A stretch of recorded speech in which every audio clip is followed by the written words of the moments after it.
Bonjour, merci d'être là avec nous aujourd'hui. Je suis Sandy Becky. Je suis Laure Képès. Vous écoutez À la croisée des âmes, le podcast qui met les âmes en dialogue. Territoire vivant de nos aspirations et transformations, l'âme demeure une source inépuisable de questionnement. Chaque mois, nous recevons 2 invités issus d'univers différents. Artistes, entrepreneurs, dirigeants, philosophes, scientifiques, écrivains viendront nous rejoindre pour explorer l'âme en lien avec un sujet de société pour que chaque voix unique contribue à tisser une toile de savoir riche et complexe. C'est grâce à votre engagement et votre soutien que notre podcast, À la croisée des âmes, se fait connaître auprès d'un large public. Alors abonnez-vous, likez, partagez autour de vous et suivez-nous sur Instagram et LinkedIn. Bonjour et bienvenue à toutes et tous dans ce nouvel épisode de À la croisée des âmes. Aujourd'hui, nous allons explorer le dualisme implicite entre l'âme et le corps. Un sujet dont on parlait déjà dans l'Antiquité. En effet, Platon considérait que l'âme était immortelle et que le corps était sa prison temporaire. Quelques dizaines de siècles plus tard, Descartes et sa célèbre formule « je pense donc je suis » a attribué au mental une fonction supérieure qui contrôle tout le reste.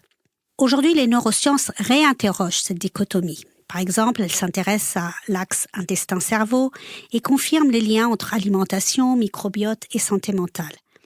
Et on ne compte plus les résultats des recherches sur les effets neurophysiologiques de pratiques telles que le yoga, la méditation, sur le stress, les inflammations et même la structure cérébrale. Et même si les réseaux sociaux nous imposent leur code quant à l'image parfaite du corps, on constate un regain d'intérêt pour des pratiques de reconnexion à son corps par le souffle, l'alimentation, le silence, comme autant de chemins vers plus d'authenticité personnelle et de transformation intérieure. Alors la question se pose, est-ce que prendre soin de son corps est ce qui nous permettrait d'être encore plus à l'écoute de notre âme ? Alors pour explorer cette question du lien entre le corps et l'âme, nous avons 2 invités aujourd'hui qui partagent cette vision d'un corps qui nous parle, d'un corps qui mérite qu'on l'écoute et qui est nécessaire pour aller à la rencontre de soi et parfois même aller chercher l'essence même de notre être profond. Alors je vous les présente, Maria Boudon. Maria, tu es une ancienne comédienne professionnelle. Tu étais comédienne pendant à peu près 20 ans. Tu étais une passionnée de théâtre. Et en 2009, tu découvres le yoga qui va ouvrir un nouveau chemin, un chemin d'exploration de ton corps, mais aussi un chemin d'exploration de toi-même qui va te permettre d'oser, d'avoir confiance et même de revenir un petit peu à ta spiritualité d'origine. Tu vas nous en parler. Aujourd'hui, ça fait 11 ans que tu es professeure de yoga postural. Tu es également réflexologue. Donc bonjour Maria et bienvenue. Bonjour et merci beaucoup. Et à tes côtés, Fabienne Magnan. Fabienne, tu es une ancienne blogueuse culinaire. Tu t'es formée à l'alimentation vivante avec Irène Grosjean. Et depuis 2019, tu pratiques un jeûne hydrique de 21 jours, 2 fois par an. C'est une démarche qui s'inscrit dans une démarche un peu plus large de ce qu'on pourrait appeler un développement personnel. On va le voir. Et que tu pratiques vraiment sans dogmatisme et sans idée de privation. Tu vas nous raconter ça. Parce que pour toi, le jeûne, c'est à la fois une manière de renouveler ton énergie vitale, physique, mais c'est aussi une manière de te reconnecter de manière plus profonde à ton être intérieur, mais aussi au monde extérieur. Donc bienvenue Fabienne. Merci. Alors on est ravis de vous réunir toutes les 2 aujourd'hui. On va dire que pendant cet épisode, vous allez être un petit peu le porte-parole du corps qui nous parle beaucoup, qui nous dit beaucoup de choses. Surtout, n'hésitez pas à vous poser des questions, toutes les 2, à rebondir aussi sur ce que l'une et l'autre va dire, car on le rappelle, ce podcast est une conversation à 4 voix. Et j'en profite pour remercier toutes les personnes qui nous suivent chaque mois et qui sont fidèles à ce rendez-vous. Merci et continuez à le faire et continuez à en parler autour de vous. Alors, on va commencer, comme on le fait pour chaque épisode, avec un rituel qu'on appelle, nous, le portrait chinois de l'âme. Donc, vous avez devant vous 6 cartes. Derrière chaque carte, il y a une question. Et donc, vous allez retourner une carte chacune et nous lire la question et y répondre. Fabienne, est-ce que tu veux bien commencer ? Je vais prendre celle qui est devant. Si l'âme était une musique, ce serait... pour moi, ça serait une musique de Bach. Une musique baroque. Tu peux nous expliquer un petit peu pourquoi ? Parce qu'il y a beaucoup de spiritualité pour moi chez Bach, dans la musique baroque, mais notamment chez Bach. Pour moi, Bach est un très grand religieux, spirituel. C'est quelqu'un qui a des musiques très profondes et je trouve que ses musiques apaisent. Donc voilà, je verrai Bach. Super, merci Fabienne. À toi Maria ? Si l'âme était un lieu, ce serait sans hésitation la montagne, parce que c'est mon refuge, j'y vis maintenant, donc je dirais plutôt moyenne montagne, voilà, quelque chose entre 1600 et 2000 mètres, là où on commence vraiment à s'élever. Voilà, pour moi, c'est un lieu où on quitte le plancher humain et on s'élève, on commence à cheminer vers plus haut, on respire et puis moins de bruit, et on se rapproche du ciel ou des cieux.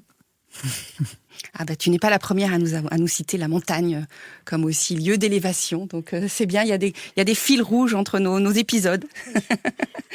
mais c'est vrai que c'est une belle métaphore. Mm. Alors avant que vous nous racontiez toutes les deux en quoi le yoga et le jeûne a changé votre vie, qu'est-ce que ça a réveillé en vous, nous on aimerait bien savoir quel était le rapport à votre corps avant que ces pratiques rentrent dans votre vie. Je sais pas, peut-être Maria, toi tu étais comédienne, avant d'ouvrir cette porte du studio de yoga, quel était le rapport que tu entretenais à ton corps ? Il était désastreux. Moi j'avais un rapport très compliqué à mon corps, j'étais boulimique pendant des années, anorexique d'abord, puis boulimique, j'avais un rapport, j'ai envie de dire, de détestation de soi, comme beaucoup de boulimiques, hein. Donc, j'avais un rapport à mon image compliqué, à mon corps catastrophique. Je sentais justement le besoin d'avoir une pratique qui soit pas trop traumatisante. Je me suis dit, le yoga, ce serait une belle porte d'entrée. Et donc, quand j'ai croisé ce studio de yoga à Paris, je voulais dire quand j'ai poussé la porte, mais je tombe sur croisé, donc j'ai dit croisé. Quand j'ai poussé la porte de ce studio de yoga, j'ai vu des très beaux corps. Donc ça m'a remis face à moi qui était très complexée.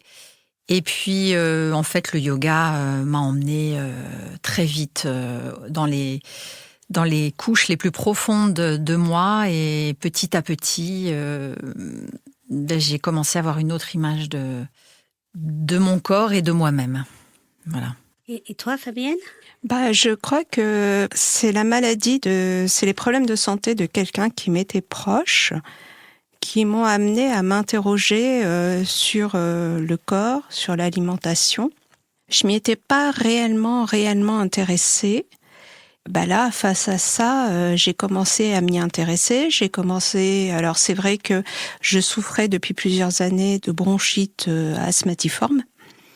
De plus en plus, j'en avais assez des médicaments et j'avais envie d'une autre voie et de me dire, ça se soigne, d'accord, je n'ai rien contre les médicaments, hein, des fois c'est nécessaire, je condamne absolument pas, mais je me disais peut-être que je peux trouver une voie qui soit plus dans la prévention et qui me permette d'éviter d'être constamment sous cortisone, surtout que j'avais découvert 2 ans avant, en consultant un autre médecin que le mien, que prenant de fortes doses de cortisone, j'étais devenue addicte à la cortisone.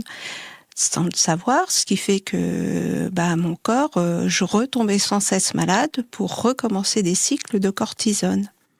Et je sentais que la cortisone, c'était pas la bonne chose pour moi.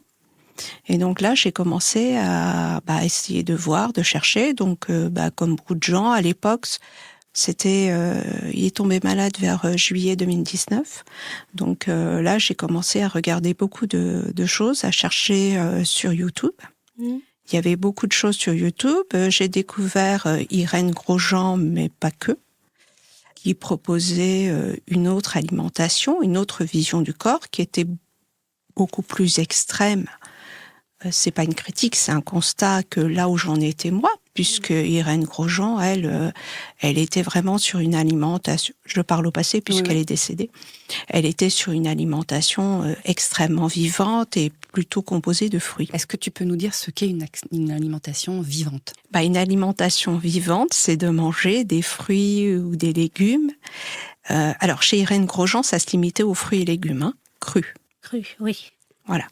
Chez d'autres, ça peut aller jusqu'à des produits provenant d'animaux, crus aussi. Voilà. Et donc, j'ai commencé à m'intéresser à ça, à découvrir sa vision à elle. Et puis, j'aimais beaucoup cette dame qui ressemblait à une grand-mère quand on la voyait et qui avait un franc-parler et une façon très, très directe d'expliquer les choses. Et à l'époque, il n'y avait pas beaucoup de gens qui s'exprimaient là-dessus. Et donc, j'ai commencé à me renseigner, j'ai découvert une autre personne. Irène Grosjean, elle était énormément sur l'alimentation vivante, sur les purges. Ça, c'était quelque chose qui est très connu. Tu vas nous dire aussi ce qu'est une purge. Eh ben, une purge, c'est une méthode pour nettoyer son corps en utilisant des produits naturels. Et donc, elle était beaucoup liée à sa philosophie, c'était beaucoup alimentation vivante et purge. Et elle disait, c'est comme tout, la poubelle, il suffit pas de l'acheter, il faut aussi nettoyer le contenant. Et donc, c'est quelque chose qui m'a beaucoup plu, j'ai bien aimé cette femme et sa façon de voir les choses, qui était à l'opposé de la vie que je menais. Justement, parce que tu dis c'était à l'opposé de la vie que je menais, du rapport que j'avais à l'alimentation, quel était-il, toi, à l'époque ? C'était plus une alimentation cuite. D'accord. Je mangeais pas beaucoup de viande animale, ça j'en mangeais pas beaucoup. Mais j'ai jamais été végétarienne, mais j'étais pas beaucoup sur une alimentation. J'étais pas sur une alimentation vraiment vivante comme elle la prônait elle. Et déjà équilibrée. Oui, mais je mangeais aussi des pâtes, du riz, ce que Irène Grosjean détestait, c'est ce qu'elle appelait l'école. Donc voilà, j'étais dans une alimentation un peu comme chacun, je pense, comme beaucoup de gens. Très peu de produits déjà, très peu de produits ultra transformés, parce que là, j'ai jamais été habituée à manger comme ça et j'ai du mal. Mais voilà, j'étais pas sur des notions de purge, par exemple. Moi, je savais pas du tout ce que c'était les purges. J'avais jamais imaginé ça. Et puis, donc après, j'ai découvert quelqu'un d'autre qui lui évoquait aussi le jeûne. Et donc, j'ai commencé à m'intéresser au jeûne et voir que du jeûne, il y en avait beaucoup. Il y avait différents jeûnes. Il y avait le jeûne hydrique, il y avait le jeûne sec. Le jeûne sec, c'est celui au cours duquel on consomme ni alimentation ni eau. Et il y avait des jeûnes qui étaient plus ou moins longs. Et ce qui était intéressant dans le jeûne, c'est de voir que dans beaucoup de religions, le jeûne existait déjà. C'est quelque chose qui était présent, qu'on a souvent oublié, je pense, mais qui était présent.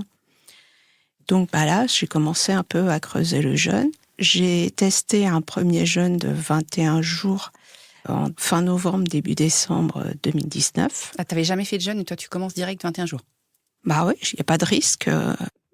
Non, c'est pas une question de risque, oui, mais t'aurais pu y aller, tu vois, graduellement.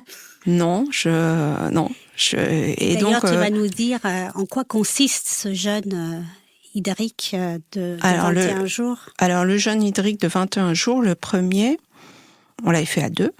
On l'a vraiment fait durant 21 jours. C'est-à-dire qu'on avait... au début, on a commencé pendant 2 jours par un jeûne sec, où on ne mangeait pas, on ne buvait pas. Alors ça suppose vraiment un repos total, parce que c'est difficile, le jeûne sec, pour pas faire trop d'efforts, pour pas trop puiser dans nos réserves, parce qu'on puise énormément dans les réserves en jeûne sec, puisque le foie se met tout de suite à transformer la graisse en sucre pour alimenter notre corps. Et donc on avait commencé par, d'abord, avant le jeûne sec, on avait fait une purge, et après on a enchaîné sur un jeûne hydrique. Et en fait, c'est plus facile de commencer par un jeûne sec un jour ou 2 et d'enchaîner sur un jeûne hydrique, parce que quand on se met à boire de l'eau, on a l'impression qu'on revit un peu. On l'a fait en travaillant. Le jeûne hydrique, on l'a fait en travaillant. Ça m'a pas semblé quelque chose d'extrêmement fatigant, physiquement. Ça m'a pas fatigué. On a fait ça durant 21 jours et au 21e jour, on s'est dit, on est arrivé à 21 jours, on s'est arrêté. Alors après, il y a des périodes dans l'année qui sont plus ou moins faciles parce j'ai testé plusieurs périodes. L'été, pour moi, c'est difficile. Je sais pas, peut-être que ça allait plus facile pour d'autres. Pour moi, c'est un peu plus difficile. Et puis, j'ai jamais eu peur parce que je me suis dit, si j'ai faim, c'est pas dramatique. Je mange et puis on n'en parle plus. Et le premier jeûne, toutes les semaines, on faisait des purges. Tu parlais de problèmes de santé qui t'ont conduit à arriver un petit peu au jeûne. Est-ce que tu avais un petit peu le sentiment qu'il fallait faire une sorte de nettoyage? Toi, tu parles de purge, mais j'allais dire presque énergétique. Enfin, tu vois, quelque chose... Oui, mais je suis d'accord avec toi. La purge, c'est un nettoyage. C'est un nettoyage physique du corps, mais pas que, parce que c'est un peu violent, une purge. Ouais, donc on pourra en reparler. Et d'ailleurs, avant de même arriver à l'étape où vous avez envisagé, donc comme toi, Maria, de te dire je vais aller vers le yoga, ou toi, Fabienne, vers le jeûne, est-ce que la relation corps-esprit, c'était déjà quelque chose qui vous questionnait, ou est-ce que vous sentiez que il y avait quelque chose là-dedans dans Est-ce que c'était séparé pour vous, le ouais, corps, voilà. l'esprit, l'âme? C'était vraiment deux choses très différentes? Ou est-ce qu'il y avait déjà ce dialogue ou cette réflexion du lien entre les deux? Moi, j'étais complètement coupée de mon corps. Ouais. Je n'avais pas de corps. J'étais une tête qui apprenait des textes, qui jouait. C'est intéressant pour une comédienne qui utilise son corps. Et je sais que souvent, que ce soit certains metteurs en scène ou certains professeurs, quand j'étais à l'école supérieure d'art dramatique, me disaient « joue plus dans ton corps ». J'avais du mal à m'incarner dans mon corps. J'étais beaucoup dans la tête. Et donc, mon corps, c'était bloqué, quoi. Il n'y avait pas de corps. Il y avait un corps que je n'aimais pas, que je me refusais à voir, et il n'y avait aucune relation corps-esprit. Pour moi, D'accord. c'était une zone inhabitée. Insensible, inhabitée. Et voilà, après, c'est le cheminement en yoga qui m'a fait redescendre dans mon corps. Et toi, Fabienne, c'était déjà quelque chose qui oui, avait une petite place dans ta tête? Oui, j'ai toujours pensé qu'il y avait un lien. Et notamment, ça fait très longtemps que je pense que quand on est malade, ça a une signification aussi. Et je pense qu'on ne développe pas certaines maladies par hasard, parfois. Après, j'ai toujours connu la capacité du mental. Et là, j'en reparle je reparle du marathon parce que ce week-end, c'était le marathon de Paris. Le marathon de Paris, on voit qu'il y a des gens qui sont faibles physiquement, mais qui, par le mental, vont aller au bout de ce qu'ils peuvent faire. Et voire parfois, peut-être, trop porter atteinte à leur corps, parce que finalement, le marathon, c'est quand même quelque chose qui est assez destructeur pour le corps. C'est violent, un marathon.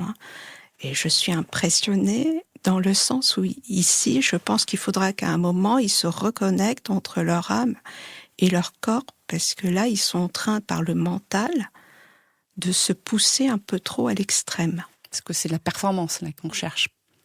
Oui, donc, à l'extrême peut-être. Mais avec une dictature du mental sur le corps, oui, qui le pousse à aller au-delà de ses limites. Mais on va peut-être revenir à...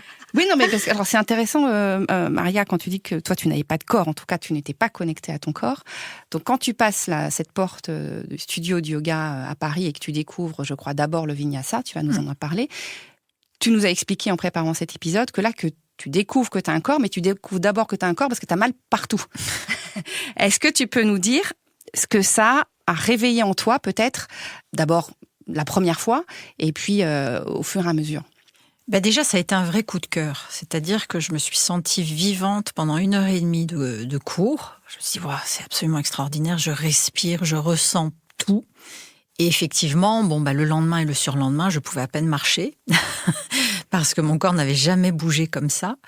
Même si j'avais des capacités de souplesse et plutôt endurance, d'un seul coup, j'avais l'impression que mon corps me disait « Mais enfin, ça y est, tu te réveilles, enfin tu t'occupes de moi ». T'étais pas sportif jusqu'à présent? Du tout. D'accord. Absolument pas sportif. Moi, j'ai un corps qui est mal formé, j'ai plein de malformations de la tête aux pieds. Et donc, je n'ai jamais fait de sport. Quand j'étais jeune, je faisais absolument pas de sport. Je suis d'une époque où, quand les gamins, les ados étaient mal formés, entre guillemets, on leur disait « faut pas faire de sport ». Voilà. Et évidemment, aujourd'hui, on s'en occupe autrement. On les emmène voir des kinés qui font du renforcement, même si on peut pas faire tous les sports. Mais bon, voilà, moi, je suis d'une génération où pas de sport. Donc, j'étais lymphatique, quoi. Et donc, petit à petit, j'ai senti que ça venait réveiller quelque chose en moi que je n'avais jamais senti. Et je me suis accrochée à ça. J'ai pratiqué 1 fois par semaine, puis 2 fois, puis 3 fois, puis fait des stages, des ateliers, bref. Et j'ai senti que mon corps, c'est comme s'il revenait à la vie. C'est comme si je l'avais mis sous anesthésie pendant quasiment toujours, depuis sa naissance. Donc, j'avais une 30aine d'années. Et ça a réveillé des émotions, ça a réveillé des choses très, très profondes. Vraiment, je me suis vraiment, je crois, pour la première fois connectée à moi, vraiment profondément. Et est-ce que ça a ouvert aussi ton cœur? Parce que tu nous as dit tout à l'heure qu'avant ça, tu ne ressentais rien. Les émotions, elles passent aussi par le corps. Est-ce que en ouvrant ce corps, ou en tout cas en le réveillant, parce qu'il était anesthésié, ça a réveillé aussi tout un espace aussi émotionnel, quelque chose de plus de l'ordre, plus de l'émotion, peut-être de l'âme. On verra. Oui, comme tu nous disais que tu étais quand même très mentale, donc là, au moment de la connexion, est-ce que tu as aussi ouvert l'espace pour les émotions? Oui, tout à fait. D'ailleurs, je pense que je serais bien meilleure comédienne aujourd'hui que je ne l'étais il y a une 20aine d'années. Mais bon, ça, c'est une autre vie. Mais oui, j'ai ouvert des portes et ça m'a fait réaliser que je ne voulais plus être comédienne. Donc ça a quand même pas ouvert n'importe quelle porte. C'est-à-dire que ça faisait 20 ans quasiment que je ne vivais que par et pour le théâtre. C'était mon univers absolu. Et d'un seul coup, je me suis dit, mais je veux plus être sur scène.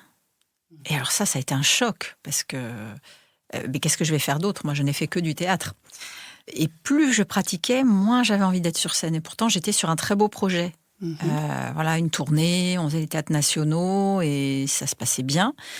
Et je voyais ce milieu et je n'avais plus envie d'en faire partie. Et là, ça a été un choc terrible parce que je me suis dit, mais qu'est-ce que je vais faire de ma vie si je n'ai plus envie d'être sur scène? Pour moi, ma vie, c'était la scène. Donc d'un seul coup, je me retrouvais dans un désert avec la certitude que je ne voulais plus être sur scène, tellement je sentais des choses nouvelles en moi. C'est-à-dire qu'il y avait une porte qui se fermait, mais tu sentais qu'il y avait quelque chose qui s'ouvrait, mais tu ne savais pas encore quoi exactement. Alors absolument pas. Tu n'avais pas l'idée à cette époque d'être prof de yoga? Pas du tout. Je pensais même pas que c'était envisageable avec mon corps tout mal fichu. En n'étant pas plus souple que n'importe qui. Et puis dans ma tête, on devenait prof de yoga comme en Inde. Après de longues années d'études, à la fois sur la philosophie, alors que je voyais bien que les professeurs qui enseignaient à Paris n'étaient pas forcément de cette lignée-là, mais je sais pas, j'avais pas... Je me l'autorisais, j'autorisais même pas ça en moi. C'était... Et est-ce que tu dirais, puisque être sur scène, c'est être dans la lumière, que tu passais un peu peut-être d'une lumière un peu extérieure avec un projecteur sur toi, et que là, tu as mis le projecteur un peu à l'intérieur? C'est-à-dire que ce besoin, parce que tous les comédiens sont comme ça, tous les artistes, je pense, mais tous les comédiens ont vraiment un besoin d'être reconnus, aimés, applaudis. Ça devient... Je vais utiliser un mot un peu fort, mais presque pathologique parfois. Ce besoin de reconnaissance, d'être aimé, d'être appelé pour tel rôle et qu'on veuille de nous. Du coup, on est dépendant de ça. On devient complètement drogué à ça. On est toujours en quête d'être aimé, applaudi, et ça devient pathologique. Alors, je fais une généralité, bien sûr que c'est pas le cas de tous les comédiens, mais quand même un petit peu. Et là, d'un seul coup, je n'avais plus du tout envie de ça. Et au contraire, j'avais envie vraiment de me retirer dans mon corps et d'aller chercher autre chose, même si je savais pas encore quoi du tout. Je me disais, mais ça m'intéresse pas en fait, ça. Donc là, il y a un moment de bascule, en transition entre le théâtre et le yoga, et tu vas nous en dire un peu plus. On va y revenir.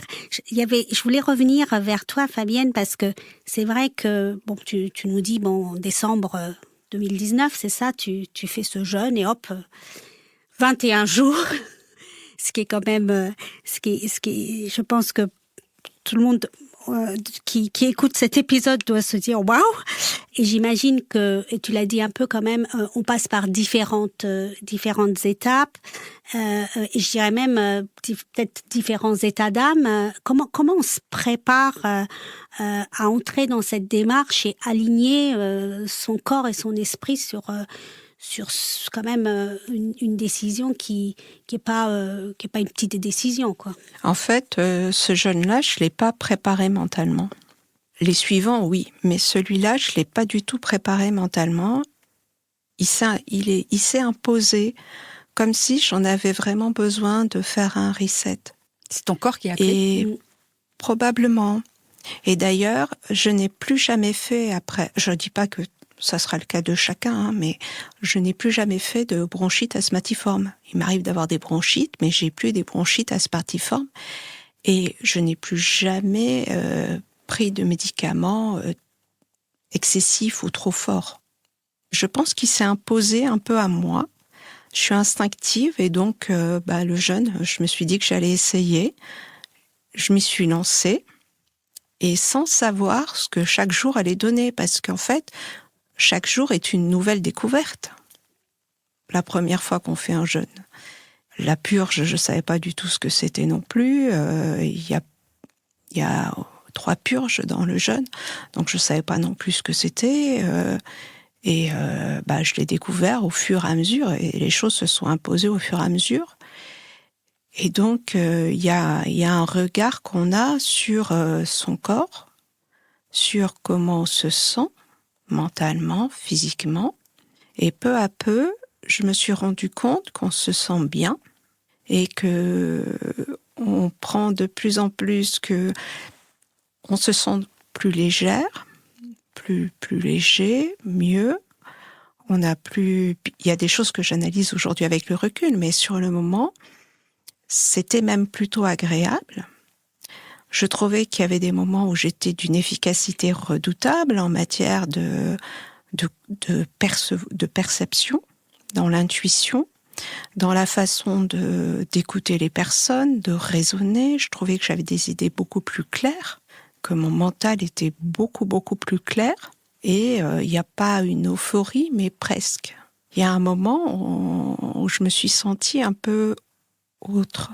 Et est-ce que tu dirais, donc maintenant que tu as le recul, parce que finalement c'est un peu comme un rituel maintenant, c'est quelque chose que tu fais, on l'a dit, 2 fois par an, est-ce que tu dirais qu'il y a un moment où on est quand même dans le corps, beaucoup dans la physicalité, et qu'il y a un point où on se trouve complètement aligné avec...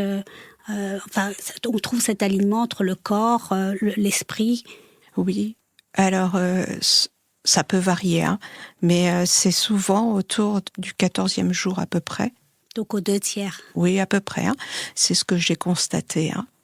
Où là, on a des idées beaucoup plus claires, on se sent beaucoup plus apaisé. Et puis le jeûne, c'est aussi, ça je l'ai pas dit non plus, mais c'est quand même un grand moment d'introspection. C'est un moment où on prend du temps pour soi aussi, le jeûne, parce qu'on a un peu moins de vie sociale.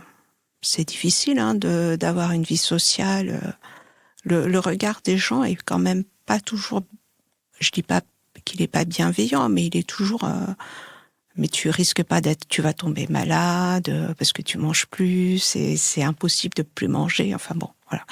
Donc c'est un moment où finalement, je trouve que c'est agréable de se couper un peu du reste pour se recentrer sur soi, parce qu'aujourd'hui on s'aperçoit qu'on est extrêmement sollicité. On passe le métro, il y a des écrans publicitaires qui s'allument de partout. Je veux dire, on est ultra sollicité, et c'est un moment où on se recentre sur soi. Et ça permet de se poser, de laisser son esprit bien vagabonder, et on s'aperçoit qu'on est plus constructif. Et donc là, tu parles finalement de différentes étapes dans le jeûne. Tu parles de clarté, presque d'euphorie. Est-ce que tu dirais que tu atteins une sorte des niveaux de conscience un peu différents, que tu rentres dans une vibration différente, et que des gestes comme effectivement marcher, toi tu continues à travailler pendant tes jeûnes, tout ça tu l'exerces avec un niveau de conscience un peu différent, une vibration un peu différente, peut-être plus intérieure? Ah oui, pour moi c'est complètement... On est vraiment reconnecté à soi. Et donc forcément... On perçoit mieux les choses et puis on est plus aligné.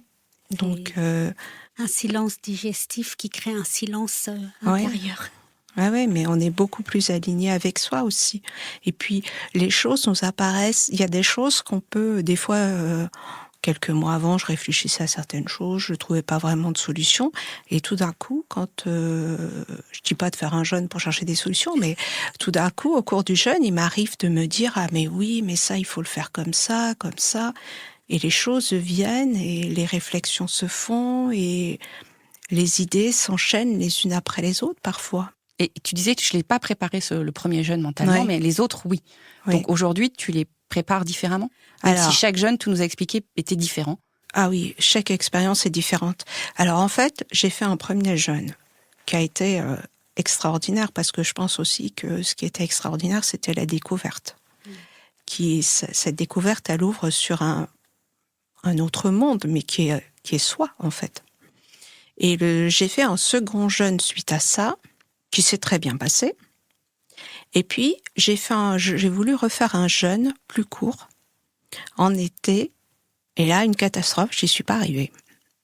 Et donc, ça m'a amené ensuite à déterminer des périodes sur l'année où j'allais jeûner, et donc à me préparer mentalement, et je commence à peu près 1 mois et demi avant à barrer dans mon agenda des temps pour moi. Et donc à réorganiser ma vie sociale autour de ça. 1 mois et demi avant. Je ne sais pas si on l'a précisé que ton jeûne hydrique, c'est aucune alimentation solide et uniquement de l'eau. Oui, uniquement de Parce l'eau. que je ne crois pas qu'on l'ait tu as raison. précisé d'ailleurs. Ce qu'est un jeûne hydrique, c'est pas forcément évident Oui, pour parce tout le monde. que c'est quand même important pour nos auditrices et nos auditeurs de savoir que pendant 21 jours, tu ne bois que de l'eau. Maria fait une tête. J'ai déjà expérimenté le jeûne, mais pas plus de 5 jours. C'est déjà pas mal. Oui, parce que quand on fait du yoga, souvent il y a des retraites avec du jeûne. Oui, là je l'ai fait moi toute seule, mais je ne suis pas arrivée à dépasser 5 jours. Mais avec mon passif, bon, voilà, C'est déjà pas mal. c'est déjà bien. Et c'est peut-être pour ça que l'été, pour toi, est une période beaucoup plus difficile. Je sais pas, je crois que ça m'a fait prendre conscience aussi de la nécessité qu'il fallait le préparer, qu'il fallait se préparer mentalement à jeûner, et qu'un jeûne, ça s'improvise pas. Aussi qu'il y a des périodes où ça allait plus facile pour certaines personnes que pour d'autres. Oui, et je voudrais quand même prévenir, parce qu'il y a quand même des gens qui nous écoutent, que, comme tu le dis, ça s'improvise pas et que peut-être chacun le vit aussi différemment et qu'il vaut mieux quand même, si on veut essayer, peut-être se préparer, s'informer et pas se dire peut-être du jour au lendemain, j'arrête tout, je continue de bosser à fond et j'arrête de manger. Je dis ça parce que il pourrait y avoir je sais pas, des gens qui pourraient essayer et avoir des mauvaises expériences. Donc c'est important, je pense aussi de le dire que ça oui, se mais prépare. tu as tout à fait raison. Puis peut-être se faire accompagner ou consulter un médecin ou du personnel médical. Moi, je m'étais beaucoup documentée quand même. Oui. Même si le premier C'était jeûne, je l'ai important. pas préparé mentalement, je me suis beaucoup documentée bien avant. Oui, ce qui montre donc que, en fait, il y avait une préparation mentale, c'est-à-dire que tu avais accumulé un certain nombre de connaissances qui donc a aussi permis d'avoir ces informations-là, même si elles étaient au niveau intellectuel, et ensuite expérimentées par le corps. Oui, sauf que les connaissances qu'on peut avoir, elles sont pas les mêmes lorsqu'on commence à l'expérimenter. Mhm. Parce que quand on vit la chose, on découvre autre chose. Alors, sûrement. Enfin, je veux faire un parallèle avec toi, Maria, et le yoga, parce que toi aussi, tu parles d'étapes, en quelque sorte, dans ta pratique de yoga, puisque tu nous as dit que finalement, ça commençait par quelque chose de physique, pour arriver à une étape psychologique et s'élever vers le spirituel. Hein. Tu parles de physio, psycho, spirituel. Est-ce que tu peux nous partager cette vision que tu as, et puis comment toi, tu as traversé ces étapes? Oui, donc du coup, il m'a fallu quelques années vraiment de yoga assez intense, assez vinyasa pour les personnes qui connaissent, c'est un yoga Très dynamique, un peu sportif, surtout comme il est pratiqué dans les studios parisiens. Donc c'est vrai que il y a un côté un peu sportif, il faut bien le dire. Du coup, j'avais besoin de ça. Un peu après, je consommais beaucoup. Donc j'ai décidé d'utiliser mes derniers droits AFDAS spéciale dédicace aux intermittents, pour faire la formation. Je me suis dit, je ne sais pas ce que je vais faire de ma vie, mais ces derniers droits à la formation, je vais faire ce que j'aime, c'est-à-dire du yoga. Tant pis si à la fin de cette formation, j'en sais pas plus. Mais quelque chose me disait, je vais tellement travailler mon corps que au moins j'irai bien dans ma tête. Et au moins ça, c'est bien. Donc j'ai fait cette formation et au cours de la formation, on m'a demandé d'enseigner. Et ce qui ne me ressemblait pas à l'époque, je me suis dit, si je saisis pas la balle au bon, je vais le regretter. Donc je savais pas enseigner, mais j'ai donné ces premiers cours, qui étaient des cours particuliers. Et puis à partir de là, ça a commencé. On a commencé à me demander d'enseigner et j'ai commencé à faire un cheminement où j'essayais donc de me mettre à la place des personnes qui venaient prendre les cours et de me dire de quoi ces personnes ont besoin. Et comme par hasard, j'avais souvent des élèves qui avaient des problèmes articulaires, de blessures ou de malformations. Donc, j'étais très orientée sur le yoga. Alors, je ne savais pas encore que j'allais aller vers le yoga thérapeutique, mais ça m'appelait beaucoup. Ces problèmes corporels, ces douleurs, ou des jeunes filles, qui avaient éventuellement aussi des problèmes de nutrition, etc. Donc, j'ai cheminé comme ça plusieurs années et j'ai oublié la question. C'était sur ces étapes de physique, donc, psychologique et spirituelle. Donc, ça a été pendant des années comme ça. Et puis, à un moment donné, j'ai commencé à avoir mal. Comme je pratiquais beaucoup et que je répétais Vinyasa, on répète beaucoup les mêmes mouvements. Donc, j'ai commencé à avoir mal aux articulations. Et là, je me suis dit, c'est quand même dommage. Je connais les douleurs articulaires, vu que j'ai des problèmes de genoux, problèmes de bassin, problèmes de dos. C'est quand même dommage que je commence à avoir mal. Donc, je suis allée voir des médecins qui m'ont dit, de toute façon, vous, d'ici 4-5 ans, vous arrêterez le yoga. Avec le corps que vous avez, grosso modo, trouvez-vous un boulot derrière un bureau. Et puis, voilà. Alors évidemment, cette réponse ne m'a pas convenu. Donc je me suis dit, il faut que je trouve un yoga peut-être un peu plus à la source. Donc je suis allée me former en Inde, vraiment le Hatha Yoga, Sri Aurobindo, très tradi, un peu intellectuel, parce que Sri Aurobindo c'est un peu intellectuel. Mais ça m'a beaucoup plu. Ça m'a beaucoup plu pourquoi ? Parce que dans ma formation, il y avait beaucoup de philosophie du yoga. C'était des Indiens, on était en Inde, on était avec des Indiens, donc je vivais à l'indienne, et ça m'a fait un bien fou. L'alimentation ayurvédique. Voilà, moi je consultais dans une clinique qui était juste à côté de l'école, une clinique ayurvédique, donc j'avais des soins pour mes articulations pendant 1 an, des soins ayurvédiques, et puis le Ajit qui est décédé maintenant, qui était le directeur de cette école, nous disait toujours de regarder les gens, comment ils vivaient, et de voir que le yoga, c'était pas que sur le tapis. Et au début, je trouvais qu'il en faisait des tonnes. Je dis, quand même, il exagère. Et puis, j'ai commencé à regarder les dames qui nous faisaient à manger. Et qui passaient des heures à nous faire à manger. Et qui étaient dans un état yoga. Et là, je me suis dit, ok, je comprends. Je vois ce qu'il veut dire. Le yoga, c'est pas que sur le tapis. Effectivement, c'est pas que des postures. Et j'ai commencé à me replonger dans ma spiritualité de base, qui est le catholicisme. Et je suis allée à l'église en Inde, parce que le sud de l'Inde, il y a beaucoup de chrétiens. Et je me suis dit, mais pourquoi je me suis éloignée comme ça ? Oui, le milieu du théâtre, c'est pas trop... c'est pas très... Voilà. C'est pas très grenouille de bénitier, on va dire. De me rapprocher de ma spiritualité, ça m'a fait beaucoup de bien. Le yoga plus doux m'a fait aussi beaucoup de bien. Et on avait aussi tout l'aspect mantra, philosophie, médecine ayurvédique. Ça m'a plu. Et quand je suis rentrée en France... j'ai décidé de moins enseigner le vinyasa et de faire un peu plus de hatha yoga. Là, j'ai continué à avoir des douleurs, un petit peu quand même. Je me suis dit, il faudrait que je trouve une spécialisation quand même plus anatomie, un peu plus médicale. Enfin, voilà, je cherchais un peu. Et j'ai trouvé des cours de yoga thérapeutique à Paris. Et là, je me suis dit, là, ça me plaît, c'est concret. Et si je peux me soulager, moi, ce sera super. Je ne pensais pas du tout à l'après, évidemment. Et donc, c'est ton corps qui pensait à l'après. Mais voilà. À travers les douleurs. Et donc, pendant ces cours de yoga thérapeutique, j'ai appris plein de choses. que je pense tout professeur, enfin toute personne qui touche des corps, qui a affaire à des corps, devrait apprendre. C'est pour moi la base et ça me choque que les formations, toutes les formations comme ça ne se préoccupent pas de ça en priorité, parce qu'on touche des gens quand même. Tu penses à quoi? L'anatomie, la bio? À l'anatomie, la biotenségrité, la compréhension du corps humain, de comprendre qu'il n'y a pas une posture, il y a autant de postures qu'il y a d'êtres humains. Et puis on touche à la psyché des gens. Donc il faut faire attention, quand on touche des corps, on peut détruire. On peut vraiment détruire des gens, à la fois physiquement et psychologiquement. Moi, il y a des choses que j'interdis dans mes cours. Je dis à telle personne, tu ne feras jamais cette posture. C'est pas grave. Et j'explique pourquoi. Parce que telle personne a des problèmes de cervicales, ça se voit, on lui a jamais dit, ou peut-être qu'on lui a dit, mais elle a oublié. Et puis, dans des cours, elle fait la posture sur la tête. Et c'est une catastrophe. Enfin, on peut pas se faire mal alors qu'on est censé se faire du bien. C'est bon.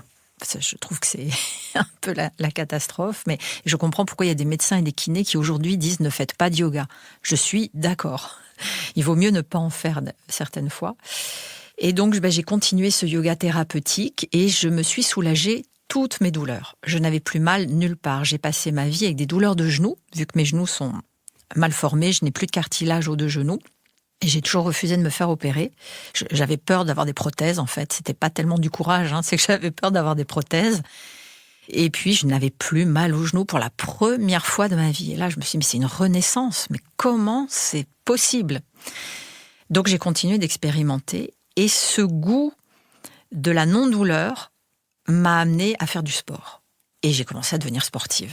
Du vélo, de la natation? Je fais beaucoup de vélo-route en montagne, je nage beaucoup, je randonne en haute montagne, je n'arrête plus. Et en fait, c'est une renaissance. Mais il a fallu passer par ça. Et je n'oublie pas qu'il y a cette phrase d'Iyengar qui disait que le yoga, pour lui, c'était ce que tu disais, une pratique physio-psychologique et psycho-spirituelle. Mais qu'on ne peut pas atteindre le spirituel si on n'a pas d'abord travaillé son corps. Et ça, pour moi, ça c'est mon mantra. Je ne suis pas très mantra, mais si je devais en avoir qu'un, ce serait celui-là. Je pense vraiment qu'on ne peut pas atteindre un éveil ou au moins un mieux-être si on n'a pas d'abord débarrassé son corps de ses scories, de ses mauvaises habitudes, de ses mauvaises postures, de ses douleurs, de ces poisons internes. Il y a tout un cheminement. D'abord, on est humain, on est incarné sur Terre, on est des êtres humains, c'est notre véhicule terrestre. Et donc, on doit lui rendre grâce. Et cette grâce qu'on lui rend, ça peut passer par du jeûne, ça peut passer par du yoga ou de la musique ou quelque chose qui nous élève en tout cas. Mais d'abord, l'incarner dans la matière pour s'élever ensuite. Merci Maria, c'est super ce que tu viens de dire. Fabienne, c'est quelque chose que toi, tu partages aussi, ce fait qu'il y a un cheminement par le corps pour pouvoir s'élever, pour pouvoir se rapprocher de son âme. Est-ce que c'est quelque chose, est-ce que tu le vis comme ça? Oui, je pense que oui. Et là, pour la première fois, d'abord, j'ai eu, après mon premier jeûne, pour revenir dessus et aller là-dessus, je me suis rendu compte que j'étais plus connectée. Et c'est ainsi que, quand j'ai fait mon deuxième jeûne juste avant, sans le savoir, qu'on allait être confiné. Donc mon jeûne s'est arrêté 2-3 jours après le confinement. Et je me suis dit, mais c'est incroyable que j'ai décidé quelque temps avant d'organiser un jeûne, juste avant qu'on soit confronté à une maladie, qu'on soit confiné, qu'on soit... Et là, je m'aperçois que quand même, il y a quelque chose qui nous pousse. Alors, je pense qu'on perçoit pas toujours cette petite voix interne qui nous pousse à quelque chose, mais il y a quand même quelque chose qui nous pousse à aller vers un lieu et vers quelque chose. Et pourquoi on a décidé le deuxième jeûne de le faire à ce moment-là, je ne sais pas. Peut-être comme un message de ton corps qui te disait protège-toi, renforce-toi. Oui. Alors après, le yoga, je l'ai pratiqué aussi. Je me suis beaucoup intéressée aussi à Sri Aurobindo parce que je suis allée dans son ashram. Et j'ai lu formidable. plusieurs livres qu'il a écrits parce que ça a été un grand défenseur militant pour l'indépendance indienne. Et... c'est beau, il y a des liens, des connexions qui se font. Il y a aussi un pont entre vos deux récits. Je voudrais parler des croyances un peu limitantes. Toi, on t'a dit que Maria valait mieux que tu ailles travailler derrière un bureau. Tu l'as pas raconté, mais tu vas peut-être y revenir. Dans ton parcours vers le yoga thérapeutique, il y a eu une rencontre avec une de tes élèves qui était censée aussi ne plus jamais remarcher. Et il y a eu plein de signes qui t'ont amené vers aussi ce yoga thérapeutique. Toi, Fabienne, si on parle du jeûne, c'est quand même perçu pour beaucoup de personnes comme une restriction importante, un manque. Et tu nous expliquais, toi, en préparant cet épisode, que ça, c'était aussi une croyance limitante, le manque, que toi, tu le vis pas nécessairement comme ça. Et donc, on voit que on peut dépasser vraiment certaines limites par le corps, par l'esprit. Ce serait intéressant que chacune vous pouviez aborder un petit peu cette histoire de croyance limitante où on voit que l'extérieur, notamment, quand tu dis, toi, les gens, ça fait un peu peur. Le jeune, peut-être que plus que de s'inquiéter de ta santé, peut-être qu'ils te projetaient des propres peurs sur eux en se disant, oh là là, si moi j'arrête de manger, ça va être terrible. Donc je pense que ça fait peur aussi. Et je trouvais ça intéressant que tu dises, finalement, ce manque, c'est aussi une croyance limitante. C'est pas qu'une performance mentale de faire un jeûne, c'est aussi d'aborder les choses peut-être avec un autre regard, une autre façon. Alors oui, parce que quand on décortique physiquement comment se passe le jeûne, alors le jeûne, au bout d'un moment, le corps, il faut qu'il puise dans toutes les réserves et le corps, il a besoin de sucre. Donc le sucre, il est très vite puisé dans le corps. Ça dure pas 21 jours. On n'a pas 21 jours de stock de sucre. Et en fait, on a le corps, c'est le foie qui va transformer toutes les graisses en sucre. Et on le voit vraiment sur soi physiquement. Durant 21 jours, ça se voit beaucoup à la fin, où le corps va piocher le gras et il le pioche un peu de partout. Et quand même de manière très intelligente. Le corps, il est pas là pour s'abîmer, le corps. Après, le manque, j'ai jamais eu peur sur le moment de manquer parce que moi, je m'étais dit tout simplement, si j'ai faim, je mange. Voilà, j'étais pas dans un contexte où on me privait de quelque chose. Et après, je ne sais pas si moi j'avais ce même regard. Quand j'ai commencé, j'ai pas souvenir d'être inquiétée par la privation. Mais je me suis rendu compte effectivement qu'on a beaucoup de croyances très limitantes. Elles sont nombreuses et dans différents domaines.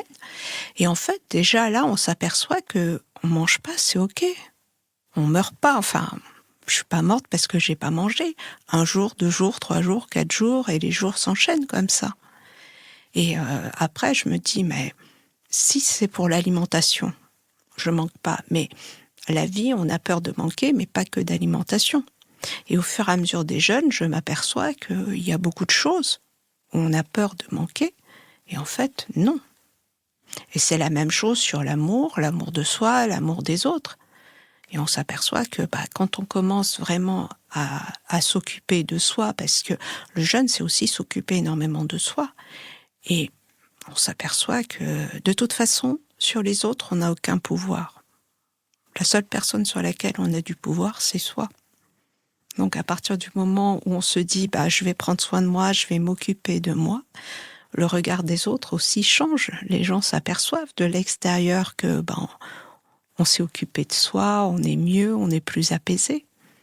Et ça, c'est vrai que je trouve que c'est une bonne expérience, ne serait-ce que de faire du jeûne sur 1 jour ou 2 jours. Et puis avant, dans beaucoup de religions, la religion catholique, le vendredi était consacré au jeûne. Oui, dans toutes les religions, il y a du jeûne. Il y a 100 ans, je pense que les gens pratiquaient le jeûne. Aujourd'hui, sous prétexte des vies actuelles qu'on mène, on se dit la vie actuelle est trop compliquée pour que je puisse jeûner, etc. Alors que la vie, il y a 100 ans, était bien plus dure physiquement pour nos aïeux qu'aujourd'hui. Enfin, je dirais que la consigne du pape cette année pour le carême était un jeûne des paroles blessantes, des paroles calomnieuses, du langage guerrier. Ça aussi, c'était une période de carême très difficile parce que finalement, on ne se rend pas compte de tout ce langage qui est belliqueux, qui est négatif. Et ce jeune-là, il est aussi très très bénéfique. Le jeune qui se vit à travers les mots que l'on va choisir de dire et les paroles que l'on va choisir de partager avec d'autres. Je pense que quand on jeûne, on n'a pas du tout envie d'être belliqueux. Enfin, j'ai pu l'expérimenter que sur 5 jours et en fait, le peu que j'ai expérimenté, c'est qu'il y a un calme intérieur et on pèse chaque mot. On a presque envie de silence, en fait. La parole est presque superflue. Je trouve, ce silence intérieur. Oui, parce qu'on se recentre beaucoup plus sur soi. Et sur l'essentiel. Oui, mais l'essentiel, c'est soi quand même. Et pour revenir sur ces croyances limitantes, toi, Maria, est-ce que tu peux revenir un petit peu dessus est-ce que toi, tu as dû dépasser aussi peut-être? Est-ce que toi, tu as toujours refusé qu'on te dise non, les médicaments, les anti-inflammatoires, etc. Mais est-ce que tu as découvert aussi des choses en toi que tu as pu dépasser Oui, parce que au début, les douleurs de genoux, sur ce parcours thérapeutique que j'expérimentais d'abord pour moi, les douleurs de genoux sont revenues. Et là, je me suis dit, non, c'est pas possible. Ça y est, c'est l'heure de l'opération a sonné. J'y ai échappé jusqu'à maintenant. Je suis allée voir un spécialiste à Paris, que je ne nommerai pas, un grand ponte des genoux, et qui m'a dit clairement, il m'a dit de toute façon, d'ici 2 ans maximum, vous avez 2 prothèses au genou, il faut arrêter tout sport pour le moment, vous êtes condamné. Lui m'a dit aussi, il va vous falloir trouver un boulot où vous finirez assise, tranquille. Alors j'ai repris mon dossier, je l'ai remercié, j'ai payé très cher la consultation, je suis partie avec mon dossier, je lui ai dit, je vous promets que d'ici 2-3 ans, non seulement je n'aurai pas de prothèse au genou, mais en plus, je serai encore plus sportif qu'aujourd'hui et sans douleur. Donc, il a ricané, évidemment, ce que je peux comprendre. Et donc, j'ai continué cette exploration. J'ai fait un petit peu plus de recherche anatomique, biomécanique. J'ai expérimenté sur moi. La douleur au genou est partie. J'ai eu ensuite, je vous fais très rapide, des douleurs d'épaule, des douleurs... Enfin, toutes les douleurs qui m'arrivaient, qui étaient vraiment assez intense, je trouvais un chemin ensuite pour, dans ma pratique, j'expérimentais comment soulager ces douleurs. Alors ça partait du yoga, je mettais un peu stretching, de pilates, des exercices de kiné, de l'ostéopathie, ce qui fait mes cours aujourd'hui, mais je ne savais pas encore. Tu t'es servi de tout ça pour soigner les autres aussi. Soigner, on n'a pas le droit de le dire. Hein. Bon, attention. En tout cas, je ne veux pas de problème avec l'ordre des médecins pour soulager. Aller sur un chemin sans douleur. Et donc, du coup, j'ai commencé à en parler à mes élèves. Et puis, j'avais une élève que je ne voyais plus depuis un petit moment. Et puis, qui se trouve qu'elle avait eu un très grave accident de moto. Son bassin était en 1000 morceaux. Et elle était sur son lit d'hôpital. Elle m'a contactée. Elle m'a dit, Maria, à la sortie, si je sors et si j'arrive à remettre un pied devant l'autre, ce qui était pas gagné, je voudrais que tu me donnes des cours de yoga thérapeutique.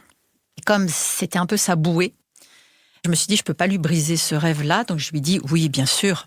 Je ne savais pas du tout. Je me suis dit, un bassin brisé en 1000 morceaux. Elle marche avec des canons. On ne sait même pas si elle remarchera.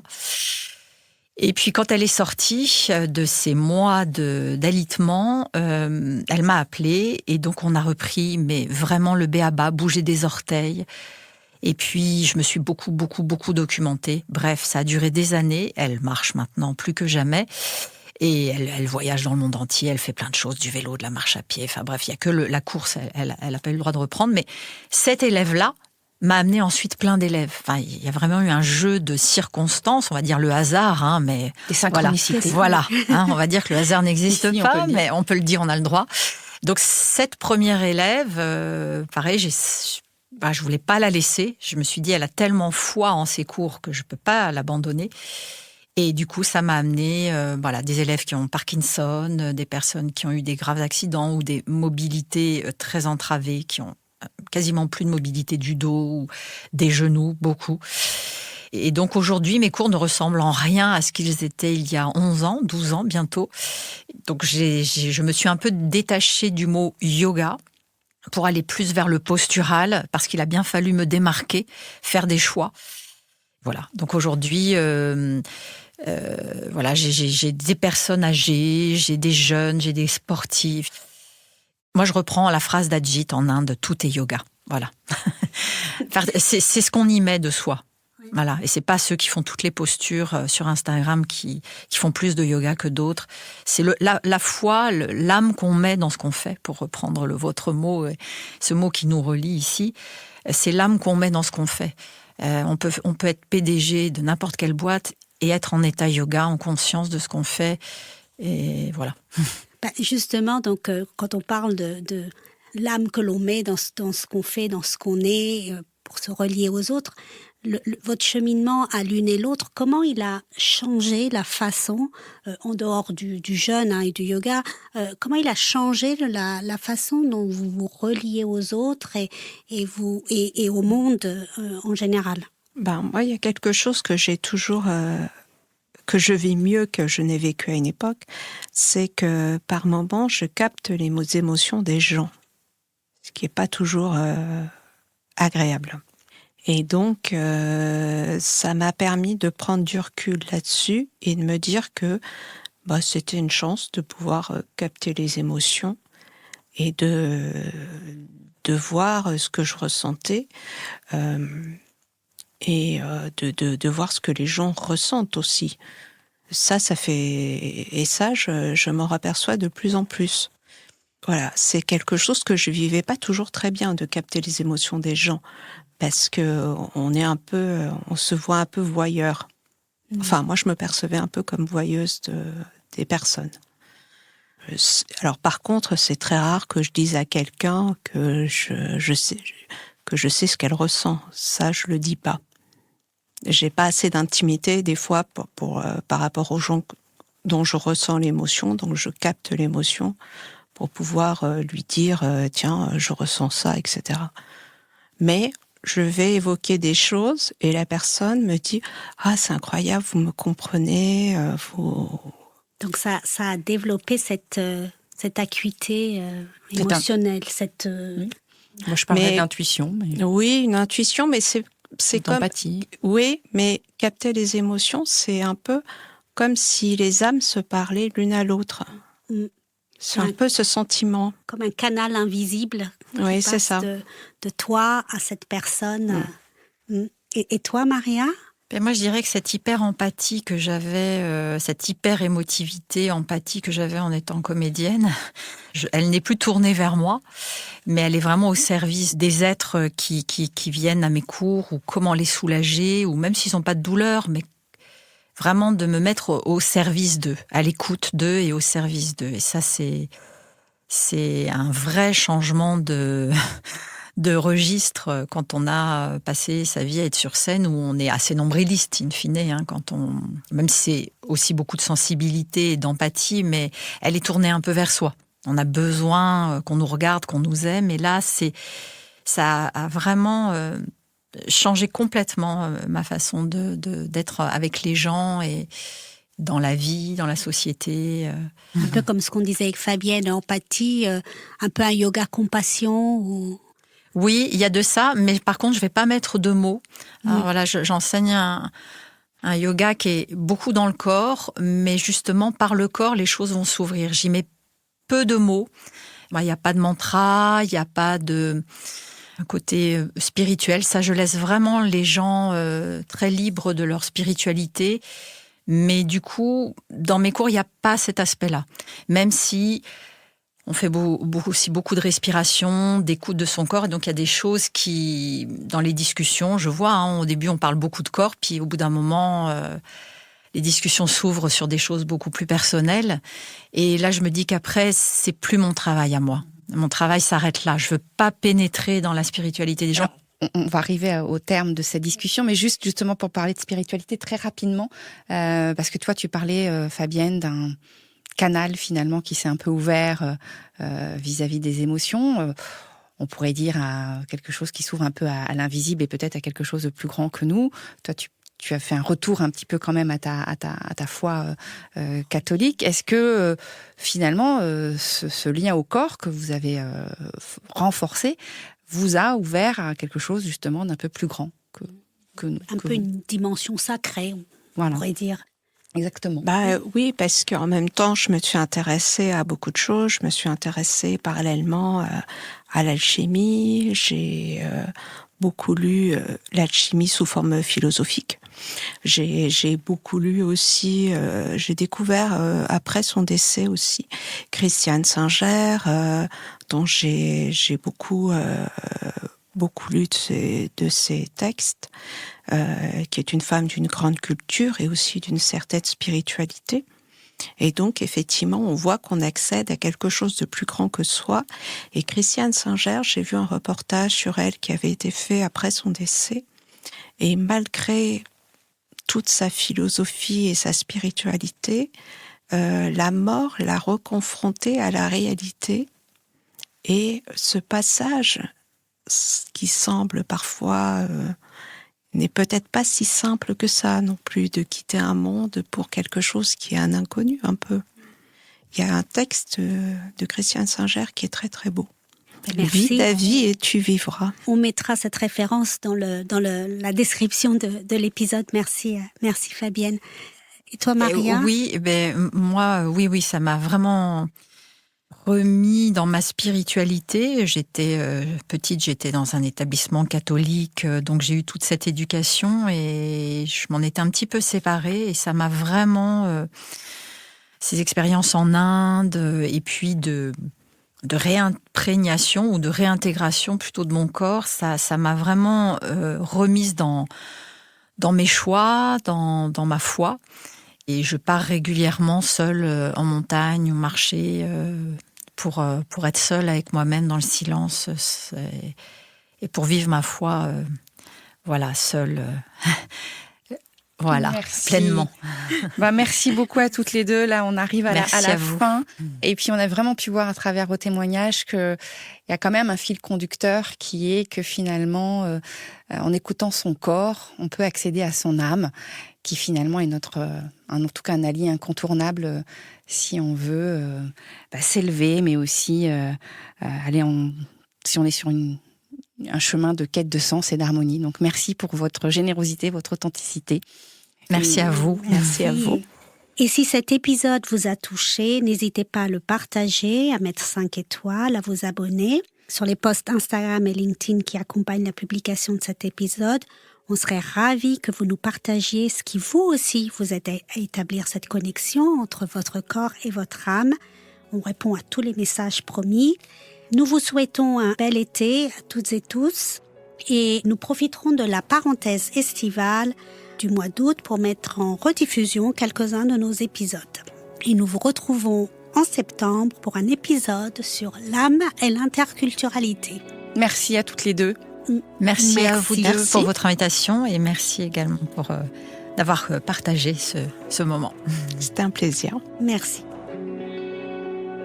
Merci d'avoir partagé avec nous ce moment à la croisée des âmes.